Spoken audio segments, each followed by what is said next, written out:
Hello and welcome back to Custom Gamer. My name is Daz and this is the show where we talk about level design while playing cool maps. This is part 2 of Calamity by Cardona for Half-Life 2. Click the annotation on the screen to go back to part 1 if you missed it. I know YouTube's been having a little bit of problems with the subscription system over the last day or so.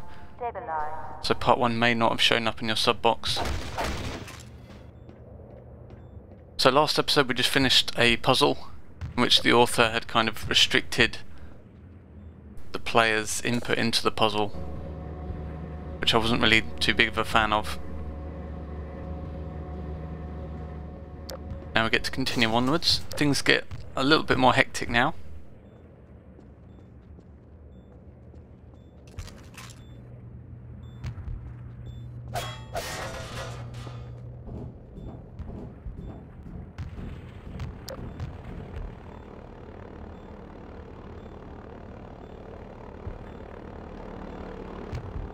So here we've just got a series of fairly simple puzzles just to proceed onwards. Again, it's just a way to break up the monotony of travelling through corridors. So the occasional vent, the occasional little jumping puzzle, just to break up things. Bobby does a really good job of that in this mod all the way through. There's always like something interesting to do in order to progress.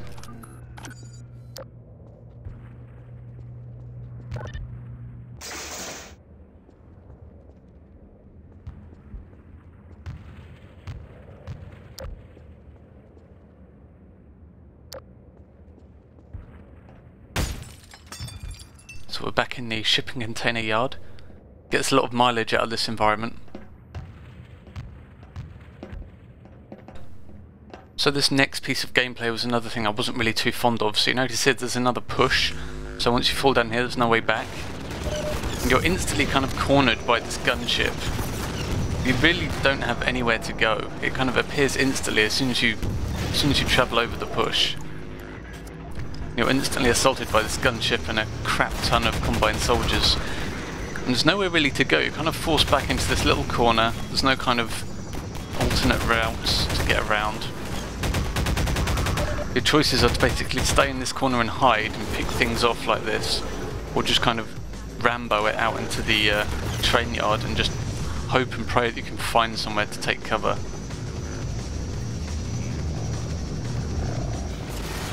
And again, we've got some more questionable music choice. And I feel like I'm at a rave on top of a hill rather than playing a Half-Life game right now. I mean, visually this area looks great. Again, I talked a lot about the visuals in part 1, so I'm not going to harp on about it too much here, but the visuals do stay at a very high quality throughout. So as you can see here, there's a fair difficulty spike. I died here once or twice. And yeah, I feel the reason is just because of the push, you have no way to go back. You really need to add a couple of ways for the player to progress, even if they are being assaulted straight away like this. I mean, it would have been nice perhaps if there was some sort of overhang by the train tracks here that you could hide under to get some more cover from the gunship. There's lots of things you could do to kind of alleviate this. I feel like perhaps the gunship might appear too early as well. Again, it's a problem I talked about in part 1 as well, where enemies are introduced instantly into a new environment before the player really has a chance to get into it, so they end up just retreating into whatever they've already seen, which in this case is literally just a cubbyhole behind them. There's really nowhere else you can go here. I feel like if the player had a chance to run out onto the tracks, perhaps kill a few combined soldiers and then the combined gunship comes, that could have worked a bit better perhaps.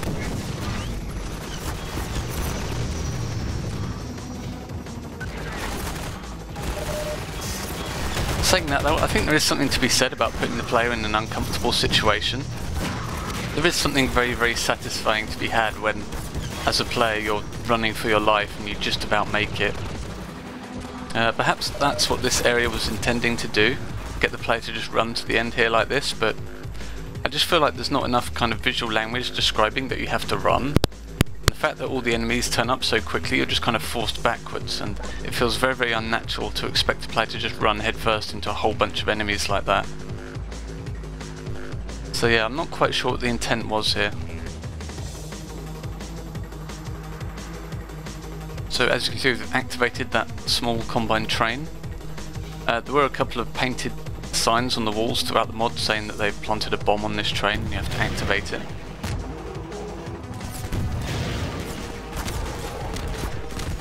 Unfortunately, the combined gunship did kind of get a little bit stuck in the environment there.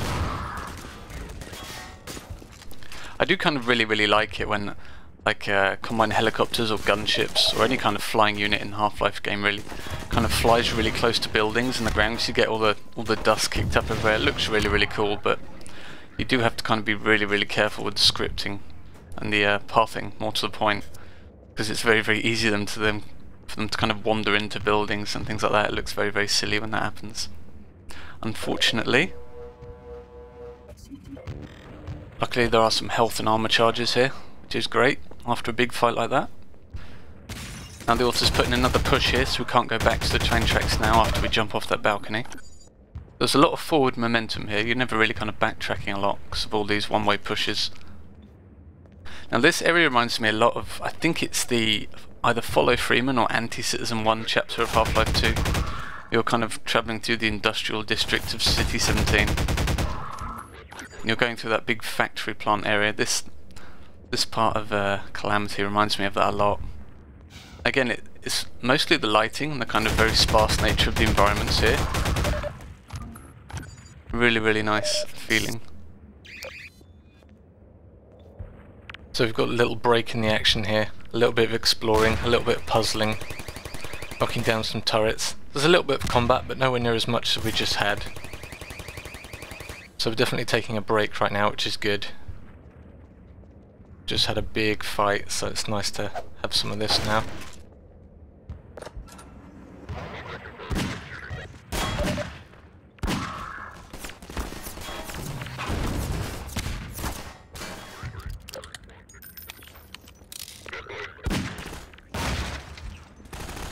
Again, I'm seeing the same sort of problems here that I've seen before, where you'll enter an area through a door and instantly be assaulted by enemies and kind of forced backwards, rather than having a little grace period to get into the environment and find some cover.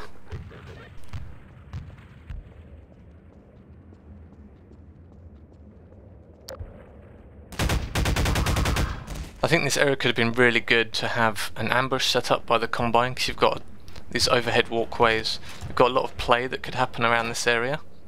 There's lots of cover for the player to take cover behind, but it's never really used because the player will just stand in the doorway and kill everything as it comes down. So the environment kind of ends up being a little bit wasted, I think. Anti-citizen reported in this community. Code, lock, cauterize, stabilize. Now we enter into another large area. These large areas really are the highlight of the mod. They look fantastic. I covered this a lot in part 1, but just want to reiterate that, yeah, really well done on the outdoor areas here.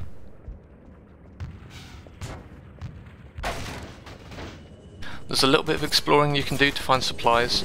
Not too much, but the observant player will certainly get rewarded. I love the use of the combined transport ship here as well. I think whenever you want to tell the player that there's going to be heavy resistance up ahead, using environmental elements like that really helps. If you look at Half-Life 2, the way the combined dropships are used by Valve to kind of introduce enemies, and it really gives the player that sense of foreboding, like they know there's going to be a big fight up ahead because they've seen the troop transports fly ahead of them. It's a great little piece of storytelling as well, and the added bonus is that it looks fantastic flying around in the environment. Gives everything a really cool dynamic feel.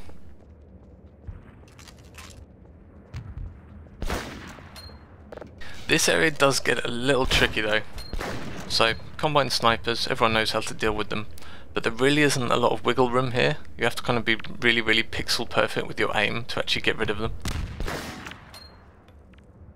I say as I throw grenades absolutely everywhere except the window.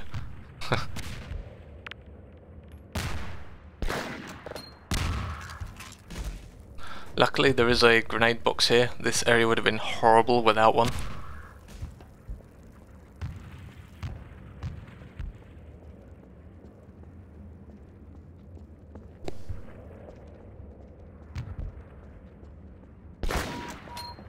Blood loss detected. That's a tricky one up there because you don't see the laser beam till it's too late.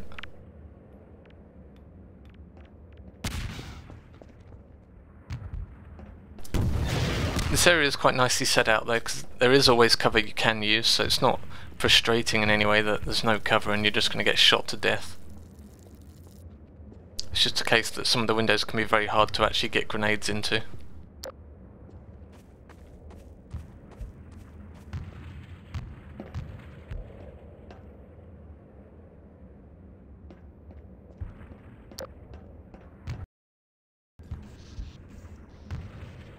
On the level transition here, it's actually can be a bit disorientating. This happens a couple of times on level transitions in this mod. Is that you'll head through a level transition and then when the level loads you'll be slightly turned around from where you were. That can be really, really disorientating. You really want to make that experience as seamless as possible. There's been a couple of mods that I've played where you'll go through a level transition and then get turned around and walk back through the transition and go back to the level you just came from because things didn't sync up quite correctly. You really want to avoid that. It can be quite annoying.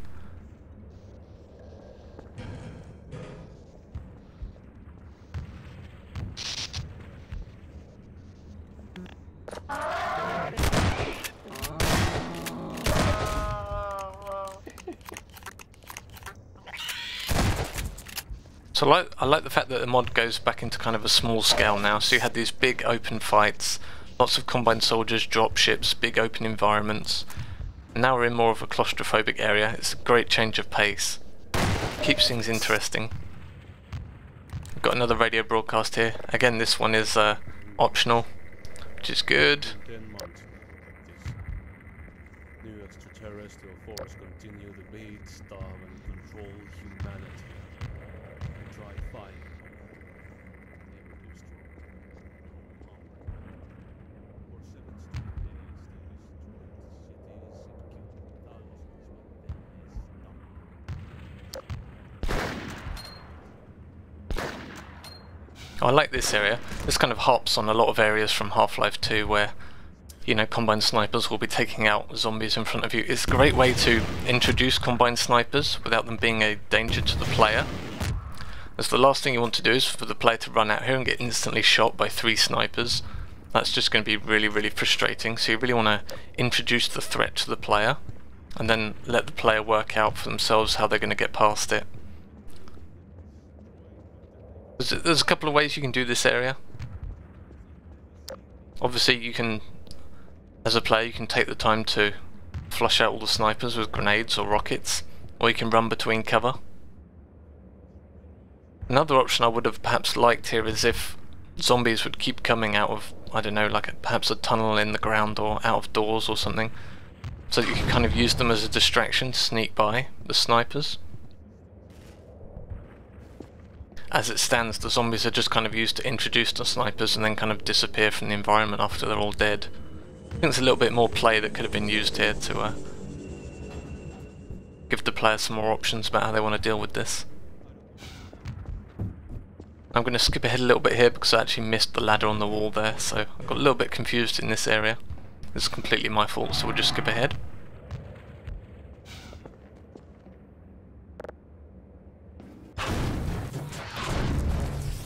There's a lot more of that red paint on the wall in that area telling the player what to do. It's an interesting way to communicate things. Valve does this a lot, obviously with like Left 4 Dead and Portal. There's a lot of information just written on walls for the player to find. I'm guessing the storyline behind that in this mod is that those rebels that you see running in front of you a couple of times are actually writing this stuff for you.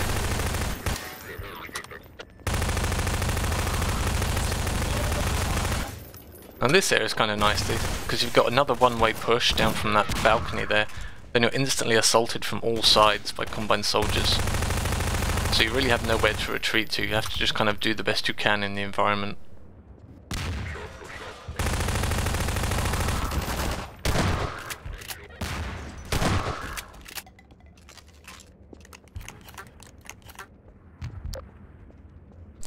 survivable. It's not like it's a giant difficulty spike or anything, but it did feel a little bit cheap when the combine soldiers dropped down right behind you. Perhaps that's not intentional. I mean, they do drop down on ropes, so I suppose it just depends where you are in the environment when that script triggers.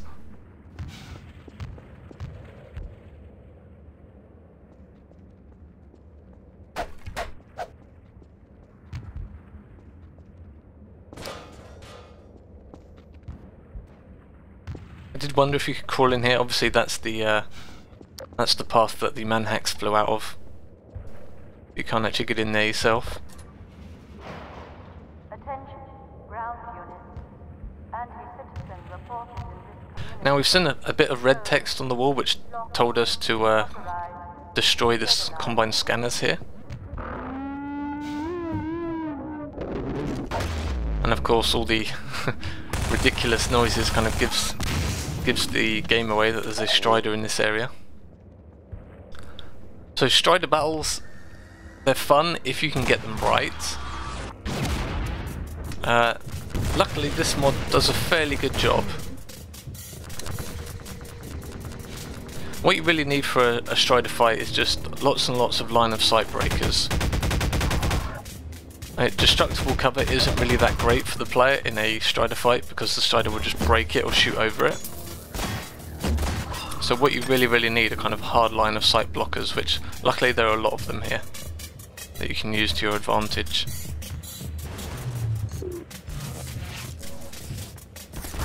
And I like the rationing of rockets here. So you actually have to go around the environment to collect more rockets, which involves a little bit of danger as you have to kind of avoid the Strider while doing so, which I like a lot. It forces the player to put themselves in danger rather than just forcing a horrible situation on them. So there's a couple of combine snipers we can take out here.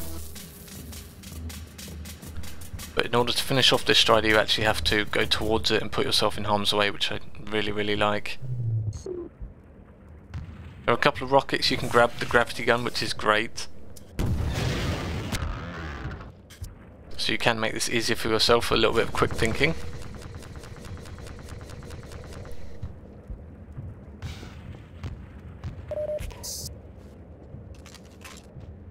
Now, the one thing I noticed is that the Strider doesn't really leave this central area here. He won't like come down this road to come and get me. So you can kind of abuse that a little bit as a player, which is a little bit of a shame.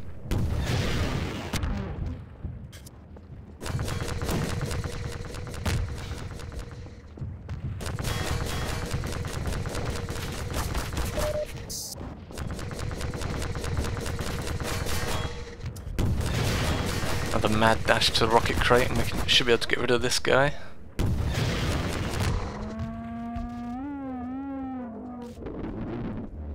There we go. And then the explosion in the doorway at the end there grabs the player's attention. That is the way to go to proceed. It's always a great thing to do if you've got a large area like this with lots of windows and doors and alleyways and all this kind of stuff. It can be quite hard for a player to work out where to go next. And again, this is where things like locked door syndrome really irritate players, so if you can actually grab their attention with the little scripts like that at the end, even if it's just a couple of enemies coming out like this. There's even a flickering light in the hallway there which again grabs the player's attention to show them which way to go. So I really like that.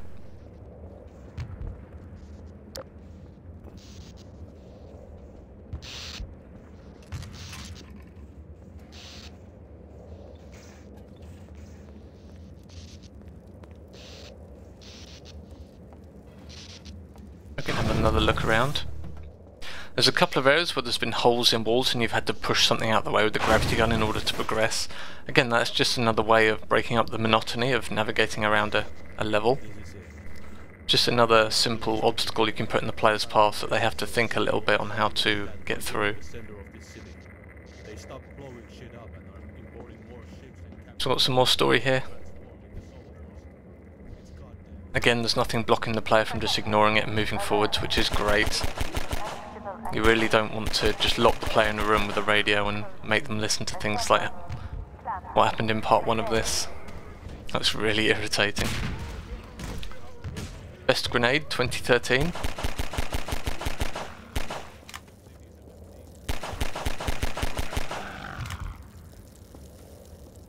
This is kind of like a fodder room that I like to call it.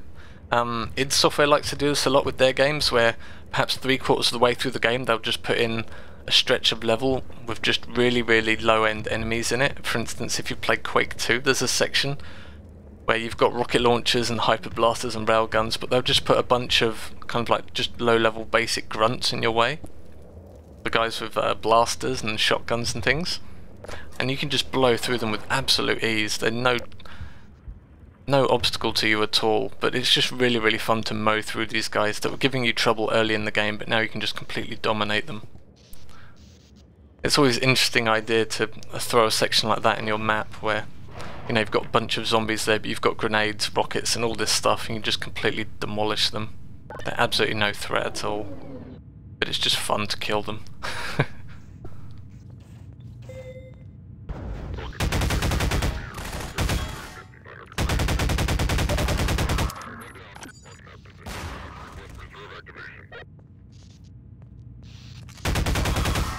So this area is kind of nice. These lifts I use multiple times, so the player kind of really understands what they're about.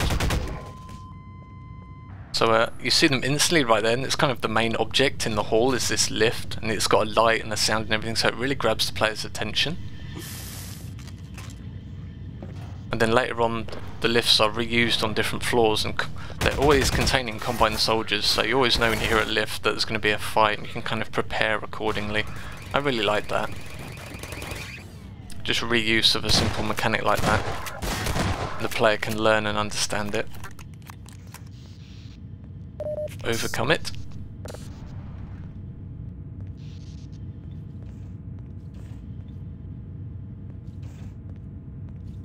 There's some nice lighting here with spotlights, which I really like.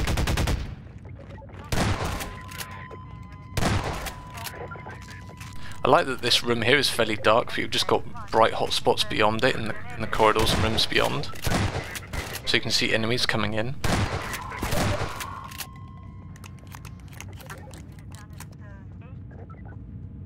Again, this area is kind of similar, so you've got rocket launchers, grenades, underbarrel grenades, and you're fighting against metro cops.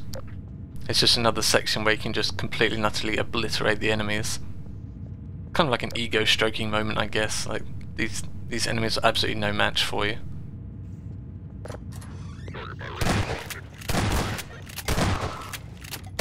Things get a little bit more real now. Got some Combine Elite.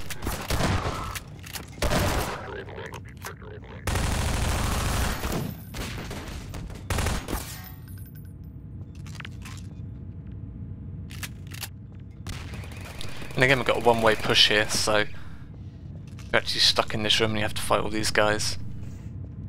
Actually, from now on, thinking about it, the mod difficulty does kind of spike up quite a lot. We're getting into kind of the Citadel kind of area now, and the difficulty does take a very dramatic ramp upwards, sort of from this area onwards.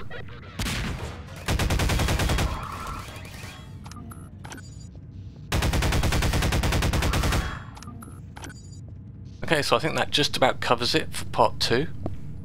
I'll hopefully get part 3 out over the weekend, though I will be celebrating my birthday, so no promises. I'm not sure how alive I'm going to be over the weekend, so we'll see how it goes. Hope you enjoyed part 2, and I will see you next time.